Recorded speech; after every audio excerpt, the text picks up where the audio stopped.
Anybody here with us tonight?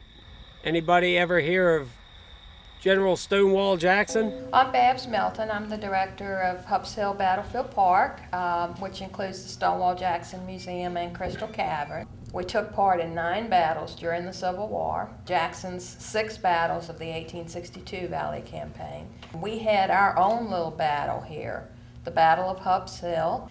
In just a matter of 15 or so minutes, there were 310 casualties. My own personal belief is that if somebody dies suddenly and violently, their spirit's kind of ripped out of their body, and sometimes they don't even know that they're dead. For a while, a lot of people were seeing things in my cave that I didn't see. And they were spotting Civil War soldiers sitting on rocks in caves, and they were hearing military band music playing in the cave, and I was blissfully ignorant of all that. Until, well, you look at them, and there's 2 of them. And you look again, and there's 3. Word got around town that there were interesting things happening at Hubbs Hill. The candlestick flew 4 feet and then dropped. Then the table turned over. And my friend is like, ah! The tape recorder kept turning on and off. She came out screaming like a banshee. At the end of that haunted cave tour, I had a little staff huddled in a little group. So we actually had to get a support group.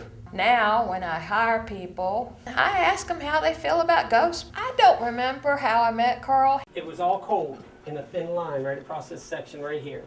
Nowhere else. You learn to get accustomed to, so it's not the sense of fear, it's the sense of the unknown. A lot of it is, I think, being experienced it.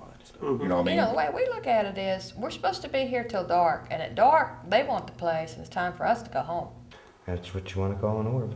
And when she called me that night, she was actually scared to death. I was hoping for a lot more, like Carl would like get pushed down the stairs or something.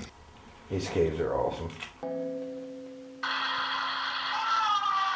Man, I get fat just hearing it all over again. We were setting up the camera, and while we're setting it up before I hit record, an orb flies right through the fucking video. When the flash went off, in plain sight, without the camera, you could see the face of a little girl orb. What would be the ultimate thrill for you? See a full body apparition. I've seen them with my own eyes a couple of times. And he looked back at me and smiled.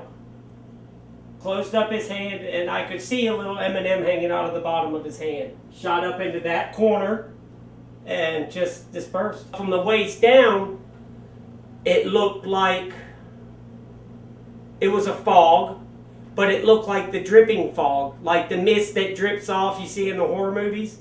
There was one guy in our support group that said that a ghost actually asked him if he was a ghost. I smelled alcohol and tobacco a couple times, but I didn't know the Civil War soldier was here for months. He didn't tell me that he had said I brought one. I did not realize that if you just invited them home with you, they came home. Does he do this often? Yes, all the time. What? Bring things home. I fear the living. I fear the living more than the dead, because what the doctors say is I shouldn't even be alive right now. Wow. So that's another reason why I like doing the ghost hunting, is because I'm not going to live much longer. You don't have to be afraid.